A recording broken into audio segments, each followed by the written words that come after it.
आलटून पालटून आपण काय काय करू शकतो? आता प्रश्न थोडासा विचित्र वाटेल. लहानपणी आपण वेगवेगळे खेळ खेळायचो. त्यात आलटून पालटून राज्य घेणं, आलटून पालटून डाव घेणं, अगदी क्रिकेट खेळतानाही आलटून पालटून बॅटिंग करणं हे आपल्याला आठवत असेल. पण महाराष्ट्रासारख्या एखाद्या प्रगत राज्यात मुख्यमंत्रीपद हे आलटून पालटून 2 लोकांना मिळावं किंवा दोघा-तिघांनी ठराविक काळ सीएम बनण्याची हौस भागवून घ्यावी, असा विचार मांडणं म्हणजे लोकशाहीची थट्टा नाही आहे का? पण आपल्याकडे असे लोक आहेत ज्यांच्या डोक्यातून अशा सुपीक कल्पना बाहेर पडतात आणि एडझवे बूमधारी चाय बिस्कुटे जे असतात ना, या असल्या विधानांना उचलून धरतात. त्यामुळं सातत्यानं चॅनल्सवरून ते दाखवत त्याचा पार चुथडा करून टाकतात. पण या सगळ्या बाजार गप्पा, गावगप्पांमध्ये अचानक एक ट्विस्ट येतो आणि मग त्यावर सगळा रोख वळवला जातो.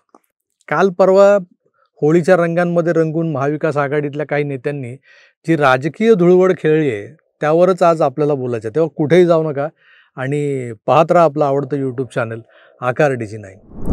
नाना पटोले, माजी विधानसभा अध्यक्ष, माजी खासदार, सगळ्या माजीमध्ये एकच गोष्ट आजी आहे, ती म्हणजे हे महाशय विद्यमान आमदार आहेत जे निवडणुकीत कसेबसे काठावर पास झालेले आहेत. हरता जिंकले म्हणा ना तुम्ही. तर या काठावरच्या पटोलेंना एक खोड आहे की काहीतरी चमत्कारिक वक्तव्य करून चर्चेत राहायचं. तसं त्यांनी केलं देखील. महाराष्ट्रात महायुतीचं सरकार आहे, पटोले हे विरोधी पक्षात आहे. कसंही करून राज्यातलं जे सरकार आहे ते अस्थिर करणं, 3 पक्षांमध्ये सारं काही आलबेल नाही हे दर्शवणं, यासाठी सारी धडपड सुरू आहे त्यांची. मुख्यमंत्रीपद मिळालं नाही म्हणून एकनाथ शिंदे नाराज आहेत. अजितदादांनाही आपल्या कारकिर्दीत एकदा का होईना मुख्यमंत्री पदावर बसायचंच आहे, किती वेळ उपमुख्यमंत्री बनू, असा सगळा बादरायण संबंध जोडून पटोलेंनी एक विधान केलं.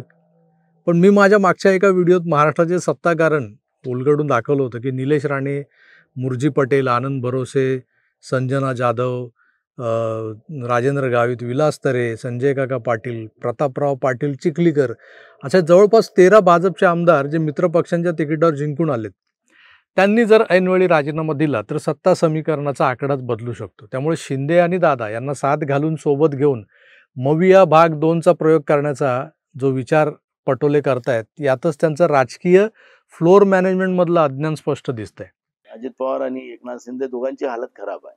त्यांना भाजप आता पुढच्या निवडणुकीत उभे राहणार नाही अशी पण व्यवस्था करून ठेवणार आहे. त्यामुळे आताही बिघडलेलं नाही आहे. काँग्रेसकडे त्यांनी यावं. दोघांनाही जे पहिल्या खुर्चीवर यायचं मुख्यमंत्र्यांचं स्वप्न पडतंय आताही, तर आम्ही ते पूर्ण करू. आणि जसं आता अजित पवारांना बिना पैशाचं बजेट मांडावं लागलं, तशी वेळ येणार नाही. कारण की आता सगळा पैसा गुजरातला चालला, गुजरातच्या नेत्यांना चालला महाराष्ट्राचा, तो आपण जाऊ देणार नाही. त्यामुळे महाराष्ट्र वाचवण्यासाठी तुम्ही आमच्याकडे या आणि तुम्हाला जे काही त्रास होतोय त्याच्यातून तुम्हाला मुक्त होण्याची संधी आहे.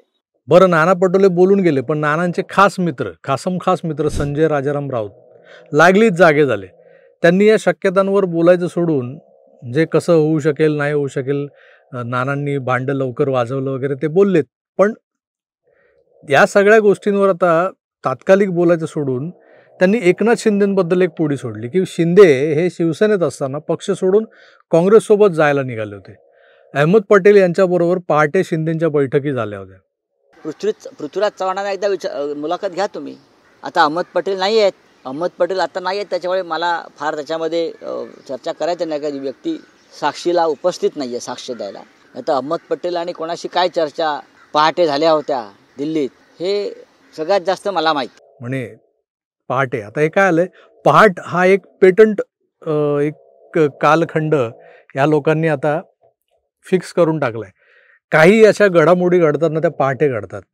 म्हणजे हुडी घालून, गॉगल घालून एकनाथ शिंदे आणि देवेंद्र फडणवीस यांच्या बैठकी पहाटेच व्हायच्या. अमित शहांना भेटायला लोक दिल्लीत जायचे, ते पहाटेच जायचे. आणि अजितदादांबरोबर देवेंद्रजींनी शपथविधी पहाटेच घेतला होता. हे असं पहाटेला बदनाम केलं आहे. खरं तर पहाटे किती सुंदर संकल्पना आहे. आता त्यांनी ज्या अहमद पटेलबद्दल जे बोलले, ते अहमद पटेल जेव्हा काँग्रेसमध्ये ॲक्टिव्ह होते आणि महाराष्ट्रातून जर कोणाला काँग्रेसवासी व्हायचं असेल तर त्याच्यासाठी तिरडी बांबू मटक्याची सोय ही अहमद पटेलच करत असत. 2020 साली अहमद पटेल स्वतः तिरडी पैगंबरवासी झाले. त्याआधी ते बराच काळ आजारी होते. मग एकनाथ शिंदे त्यांना कोणत्या वर्षी जाऊन भेटले हा एक प्रश्न येतो. आता त्याचं उत्तर कोणी कसं देतं. 2013 हे साल ठाण्यातले एक विचारवंत आहेत राजन विचारे, ते सांगतात 2013 साली असं काही घडलं होतं. म्हणजे त्यांच्या मते 2013 साली एकनाथ शिंदे अहमद पटेलांना भेटले होते. पण मला सांगा, संजय राऊत असोत की राजन विचारे, दोघांनाही कोणीतरी जाऊन विचारलं पाहिजे, 2013 साली अखंड शिवसेनेत एकनाथ शिंदे अस्वस्थ होते का तेव्हाही? जो माणूस 2009ला ठाण्यातून आमदार बनतो, ठाण्याबाहेर त्यांचा अजिबातच प्रभाव नसतो तेव्हा, मग ते आपल्यासोबत 4 आमदार, म्हणजे आता इन्फ्लुएन्स खाली आलेले ते काही 50-40 आमदार घेऊन मागे बाहेर पडले. तर मग तेव्हा 4 आमदार गोळा करताना ते कसं काय करू शकत होते आणि कसे ते काँग्रेसबरोबर जाऊ शकतील? हे 4 आमदार एका नवख्या आमदारावर विश्वास ठेवून पक्ष बदलायला तयार कसे झाले असतील? बरं, हे सारं राऊतांना माहिती आहे, म्हणजे पक्षप्रमुखांना देखील माहीत असणार. मग त्याच पक्षप्रमुखांनी पुढे जाऊन एकनाथ शिंदेंना शिवसेनेत ॲडमिनिस्ट्रेटिव्ह मॅनेजमेंटमधलं, प्रशासकीय व्यवस्थापनातलं 2ऱ्या क्रमांकाचं स्थान नेता का बनवलं? सेनेचे सगळे व्यवहार एकनाथ शिंदे बघू लागले असं म्हणतात नंतर. मग जो नेता तुमचे 4 आमदार घेऊन काँग्रेसमध्ये निघाला होता, त्याच्यावर एवढी मेहरबानी का दाखवली तुम्ही? हा एक प्रश्न येतो ना. राऊतांनी उंदराला मांजर साक्षी म्हणून या घटनेचे साक्षीदार पृथ्वीराज चव्हाण होते असं म्हटलंय. पण पृथ्वीराज चव्हाण तर याबद्दल आपल्याला काहीच माहिती नाही, नो कमेंट्स असं उत्तर देतात. लेखक पत्रकार असलेले संजय राऊत बसल्या बसल्या टेबल स्टोरीज करण्यात माहीर आहेतच. अलीकडे ते सकाळच्या तो भोंगा वादनाचा जो कार्यक्रम आहे ना, त्या कार्यक्रमात समोरच्या बूमकडे पाहूनही स्टोरीज बनवू लागलेले आहेत खडे खडे. राऊतांची स्टोरी किती खरी आणि किती खोटी याबद्दल निश्चितच वाद असू शकतो. पण याच राऊतांनी शिवसेना फुटीची बीजं रोवण्याचं काम ठाण्याच्या महापौर बंगल्यात बसून व्यवस्थित केलेलं आहे. मूव्याच्या काळात उद्धवजी मुख्यमंत्री असताना एकनाथ शिंदे यांना दर दिवसा ठाण्याच्या महापौर बंगल्यावर भेटून त्यांचं ब्रेन वॉशिंग करण्याचं काम कोण करत होतं? उद्धवजींना शिव्या कोण देत होतं? आणि या मीटिंगचे साक्षीदार हे संजय राऊतांचे अत्यंत जवळचे असे ठाणेकर मस्तमौला पत्रकार, खरं तर सुपरस्टार पत्रकार. त्यांच्या कित्येक व्हिडिओमधून ठाणे महापौर बंगला आणि तिथल्या संजय आणि एकनाथ शिंदे विथ मी होतोच की तिथे, या एकूण मीटिंगबद्दल आपण बऱ्याचदा ऐकलेलं आहे.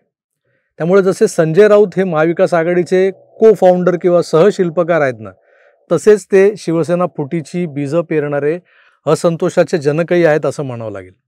मित्रो, एकंदरच संजय राऊतांसारखा धूर्त आणि मतलबी राजकारणी जो एकेकाळी लोकप्रभा साप्ताहिकातून ठाकरेंची बदनामी करणारे लेख लिहायचा, तोच संजय राऊत सामनाचा संपादक झाला आणि माझ्यावर ठाकरी संस्कार झालेत, मी हाडा मांसाचा कट्टर शिवसैनिक आहे, बाळासाहेबांच्या मुशीत तयार झालेलो आहे, असं चक्क 360 डिग्री वळू शकतो.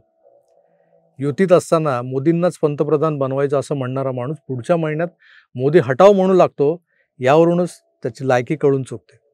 नाना पटोलेंनी केलेलं विधान जे प्रत्यक्षात येणं दुरापास्त आहे, पण कालपासून प्रचंड ट्रेंड होत आहे, त्यावर आपल्याकडून काहीतरी नेहले पे दह्याला पाडावा म्हणून संजय राऊतांनी केलेली ही पत्तेपिशी आहे, हे तुम्ही ओळखलेलं असेलच. तेव्हा मी तुर्तास इथेच थांबतो. तुमचं जे काही मत आहे ते कमेंटच्या माध्यमातून जरूर व्यक्त करा. पुन्हा भेटूच, तोवर आपली काळजी घ्या आणि पाहत राहा आपलं आवडतं यूट्यूब चॅनल आकार DG9. धन्यवाद. नमस्कार.